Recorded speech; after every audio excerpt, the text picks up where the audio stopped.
जय माता दी मित्रों। आज दशमी के दिन दशा माता का व्रत किया जाता है और दशा माता की व्रत कथा श्रवण की जाती है। तो चलिए आरंभ करते हैं। बोलिए गणपति गजानंद महाराज की जय, दशा माता की जय। यदि आपकी घर में बुरी दशा चल रही है और सुख समृद्धि बरकत नहीं प्राप्त हो पा रही है तो दशा माता का व्रत जरूर करना चाहिए। दशा माता की प्रमाणिक कथा के अनुसार प्राचीन समय में राजा नल और दमयंती रानी सुखपूर्वक राज्य करते थे। उनके दो पुत्र थे। उनके राज्य में प्रजा सुखी और संपन्न थी। एक दिन की बात है। उस दिन होली दशा थी। एक ब्राह्मणी राजमहल में आई और रानी से कहा कि दशा का डोरा ले लो।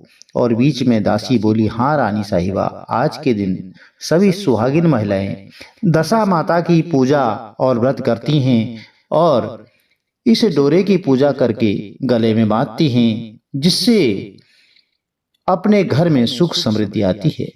और रानी ने ब्राह्मणी से डोरा ले लिया और विधि विधान के अनुसार पूजन करके गले में बांध लिया।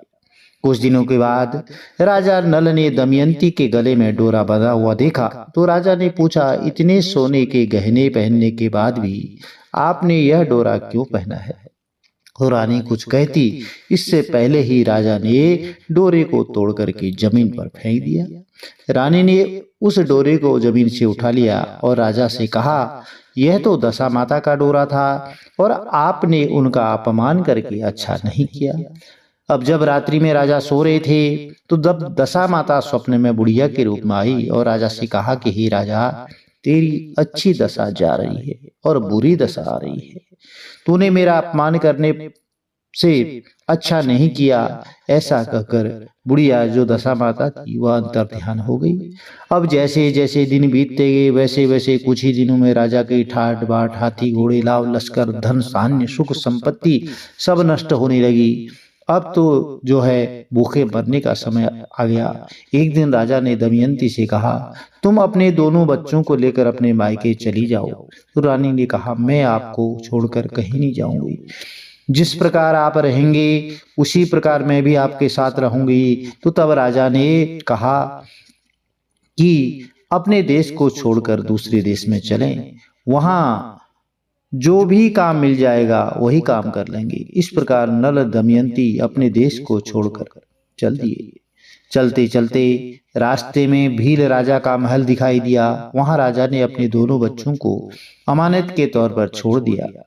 आगे चले तो रास्ते में राजा के मित्र का गांव आया। राजा ने रानी से कहा, चलो हमारे मित्र के घर चलें। मित्र के घर पहुंचने पर उनका खूब आदर सत्कार हुआ और पकवान बनाकर भोजन करवाया। मित्र ने अपने शयन कक्ष में सुलाया। उसी कमरे में मोर की आकृति की खूंटी पर मित्र की पत्नी का हीरों जड़ा कीमती हार टंगा था। तो मध्यरात्रि में रानी की नींद खुली तो उन्होंने देखा कि वह बेजान खूंटी हार को निगल रही है। और यह देखकर रानी ने तुरंत राजा को जगा कर दिखाया और दोनों ने विचार किया कि सुबह होने पर मित्र के पूछने पर क्या जवाब देंगे, इसलिए यहाँ से इसी समय चले जाना चाहिए। तो राजा रानी दोनों रात्रि को ही वहां से चल दिए। सुबह होने पर मित्र की पत्नी ने खूंटी पर अपना हार देखा और हार वहां नहीं था। तब उसने अपने पति से कहा कि तुम्हारे मित्र कैसे हैं जो मेरा हार चुरा कर रात्रि में ही भाग गए हैं। तो मित्र ने अपनी पत्नी को समझाया कि मेरा मित्र कदापि ऐसा नहीं कर सकता और वह हार नहीं चुरा सकता। धीरज रखो, धैर्य रखो, कृपया उसे ऐसा मत कहो, चोर मत कहो। तो आगे चलने पर राजा नल की बहन का गांव आया। तो राजा ने बहन के घर खबर पहुंचाई कि तुम्हारे भाई भौजाई आए हुए हैं। और खबर देने वाले से बहन ने पूछा कि उनके हालचाल कैसे हैं। तो वह बोला, दोनों अकेले हैं, पैदल ही आए हैं, दुखी हाल में हैं। इतनी बात सुनकर बहन थाली में कांदा रोटी रखकर भैया भाभी से मिलने आई। तो राजा ने तो अपने हिस्से का खा लिया, परंतु रानी ने जमीन में गाड़ दिया। चलते चलते एक नदी मिली। राजा ने नदी में से मछलियां निकालकर रानी से कहा, तुम इन मछलियों को भूजो, मैं गांव में से और परासा लेकर के आता हूँ।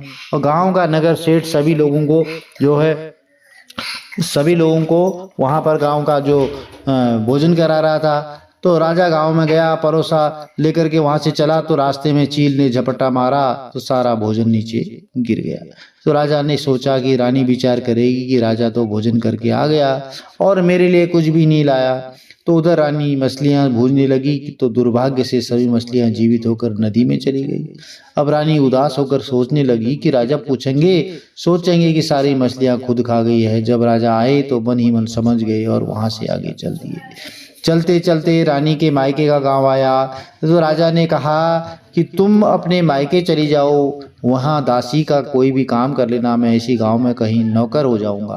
तो इस प्रकार रानी महल में दासी का काम करने लगी और राजा तेली के गहने पर काम करने लगा। दोनों को काम करते बहुत दिन हो गए। अब जब होली की दशा का दिन आया तो तब सभी रानियों ने सिर धो करके स्नान किया, दासी ने भी स्नान किया और दासी ने रानियों का सिर गूंथा। तो राजमाता ने कहा मैं भी तेरा सिर गूंथ दूं। तो ऐसा कहकर राजमाता जब दासी का सिर गूंथ रही थी तो तब उन्होंने दासी के सिर में पद्म देखा और यह देखकर राजमाता की आंखें भर आई और उनकी आंखों से आंसू की बूंदें गिरी। तो आंसू जब दासी की पीठ पर गिरे तो दासी ने पूछा आप क्यों रो रही हैं? तो राजमाता ने कहा तेरी जैसी मेरी भी बेटी है जिसके सिर में भी पद्म था और तेरे सिर में भी पद्म है, यह देखकर मुझे उसकी याद आ गई। तो तब दासी ने कहा मैं ही आपकी बेटी हूँ, दशा माता के कोप से मेरे बुरे दिन चल रहे हैं इसीलिए यहाँ चली आई। और माता ने कहा बेटी तूने यह बात हमसे क्यों छिपाई? तो दासी ने कहा माँ मैं सब कुछ बता देती तो मेरे बुरे दिन नहीं कटते। आज मैं दशा माता का व्रत करूंगी और उनसे गलती की क्षमा याचना करूंगी। अब तो राजमाता ने बेटी से पूछा कि हमारे जमाई राजा कहाँ हैं? तो बेटी बोली वे इसी गांव में किसी तेली के घर में काम कर रहे हैं। अब गांव में उनकी खोज कराई गई और उन्हें महल में लेकर लाया गया। जमाई राजा को स्नान कराया गया, नए वस्त्र पहनाए गए, पकवान बनवा करके उन्हें भोजन कराया गया। अब दशा माता के आशीर्वाद से राजा नल और दमयंती के अच्छे दिन लौट आए। कुछ दिन वहीं बिताने के बाद अपने राज्य जाने को कहा। तो दमयंती के पिता ने खूब सारा धन लाव लश्कर हाथी घोड़े आदि दे करके बेटी जमाई को विदा किया। रास्ते में वही जगह आई जहां रानी में मछलियों को भुना था और राजा के हाथ से चील के झपट्टा मारने से भोजन जमीन पर आ गिरा था। तब राजा ने सोचा होगा कि मैंने अकेले भोजन कर लिया होगा, परंतु चील ने झपट्टा मारकर गिरा दिया था। अब रानी ने कहा कि आपने सोचा होगा कि मैंने मछलियां भून कर अकेले खा ली होंगी, परंतु वे तो जीवित होकर नदी में चली गई थी। चलते चलते अब राजा की बहन का गांव आया। राजा ने बहन की यहाँ खबर भेजी और खबर देने वाले से पूछा कि उनके हालचाल कैसे हैं। उसने बताया कि वे बहुत अच्छी दशा में हैं, उनके साथ हाथी घोड़े लाव लश्कर सब हैं। तो यह सुनकर राजा की बहन मोतियों की थाल सजा कर लाई। तभी दमयंती ने धरती माता से प्रार्थना की और कहा माँ आज मेरी अमानत मुझे वापस दे दो। यह कहकर उस जगह को खोदा जहाँ कांदा रोटी गाड़ दिया था। खोदने पर रोटी तो सोने की और कांदा चांदी का हो गया। ये दोनों चीजें बहन की थाली में डाल दी और आगे चलने की तैयारी करने लगे। और वहां से चल करके राजा अपने मित्र के घर पहुंचे तो मित्र ने उनका पहले के समान ही खूब आदर सत्कार और सम्मान किया। रात्रि विश्राम के लिए उन्हें उसी शयन कक्ष में सुलाया। मोरनी वाली खूंटी के हार निगल जाने वाली बात से नींद नहीं आई। आधी रात के समय वही मोरनी वाली खूंटी हार उगलने लगी। तो राजा ने अपने मित्र को जगाया और रानी ने मित्र की पत्नी को जगा दिखाया। आपका हार तो इसने निगल लिया था, आपने सोचा होगा कि हार हमने चुराया है। दूसरे दिन प्रातःकाल नित्य कर्म से निपट करके वहां से वे चल दिए। वे भील राजा के यहाँ पहुंचे और अपने पुत्रों को मांगा तो भील राजा ने देने से मना कर दिया। गांव के लोगों ने उन बच्चों को वापस दिलाया।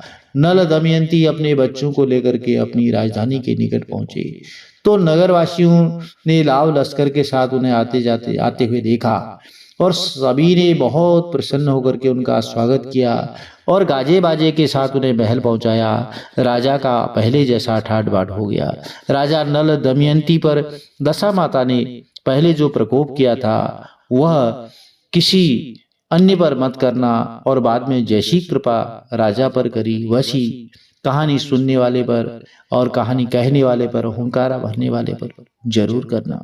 तो प्रिय भक्तजनों, यह दशा माता की छोटी सी कहानी थी। यदि अच्छी लगी तो चैनल को लाइक करें, शेयर करें, सब्सक्राइब करें, साथ में बेल आइकन अवश्य प्रेस कर दें, जिससे कि आने वाली जो वीडियोज हैं उनकी नोटिफिकेशन आपको ठीक समय पर मिल सके और भगवान जी का आशीर्वाद, माता रानी का आशीर्वाद आपके कुटुंब में सदैव बना रहे। आज के दिन गणेश जी की कथा भी जरूर सुननी चाहिए। चलिए आरंभ करते हैं। बोलिए गणपति गजानन महाराज की जय। एक बुढ़िया माई थी, दृष्टिहीन थी और उसके साथ उसके बहू और बेटा रहते थे। बुढ़िया हमेशा ही भगवान गणेश जी की पूजा किया करती थी। एक दिन उनकी पूजा से प्रसन्न होकर गणेश जी प्रकट हुए और बोले, बुढ़िया माँ तू जो चाहे वो मांग ले। तो बुढ़िया ने कहा, मैं कैसे और क्या मांगू, मुझसे तो मांगना नहीं आता। इस पर गणेश भगवान ने कहा कि वो अपने बहू और बेटे से पूछ कर मांग ले। तो यह सुनकर बुढ़िया ने अपने बेटे से कहा कि गणेश जी ने कहा है कि मैं कुछ भी मांग सकती हूँ, तो बता मैं क्या मांगू। तो उसके पुत्र ने कहा, माँ तू गणपति बप्पा से धन मांग ले। वहीं बहू से पूछा तो इसने कहा कि गणेश जी से नाती मांग ले। और तब बुढ़िया ने सोचा सब अपने मतलब की बात कह रहे हैं, हर कोई मेरे लिए तो कोई सोच ही नहीं रहा। तो ऐसे में उस बुढ़िया ने अपने पड़ोसियों से पूछ लिया। तब उन सभी ने कहा, बुढ़िया तू तो कुछ ही दिन जिएगी, धन और नाती मांगने से क्या फायदा, तू अपने लिए आंखों की रोशनी मांग ले, इससे तेरी जिंदगी आराम से कट जाएगी। यह सुनकर बुढ़िया ने गणेश जी से कहा कि अगर आप मुझसे प्रसन्न हैं तो आप मुझे 9 करोड़ की माया दें, निरोगी काया दें, अमर सुहाग दें, आंखों की रोशनी दें, नाती पोता और सभी परिवार को सुख समृद्धि दें, आखिरी में मुझे मोक्ष दें। तो यह सुनकर गणपति बप्पा ने कहा, बुढ़िया माँ यह सब मांग करके तुमने तो मुझे ठग सा लिया, लेकिन वचन के अनुसार जो तूने मांगा है वह सब तुझे मिलेगा। इतना कह करके गणेश जी भगवान जो है वहां से अंतर्ध्यान हो गए। बुढ़िया ने जो कुछ मांगा था वह उसे सब मिल गया। हे गणपति बप्पा, हे गणपति गजानन महाराज, जैसे तुमने अब बुढ़िया माँ को सब कुछ दिया वैसे ही सबको सुख समृद्धि बरकत सदैव देना, बनाए रखना। जय श्री गणेश, जय माता दी।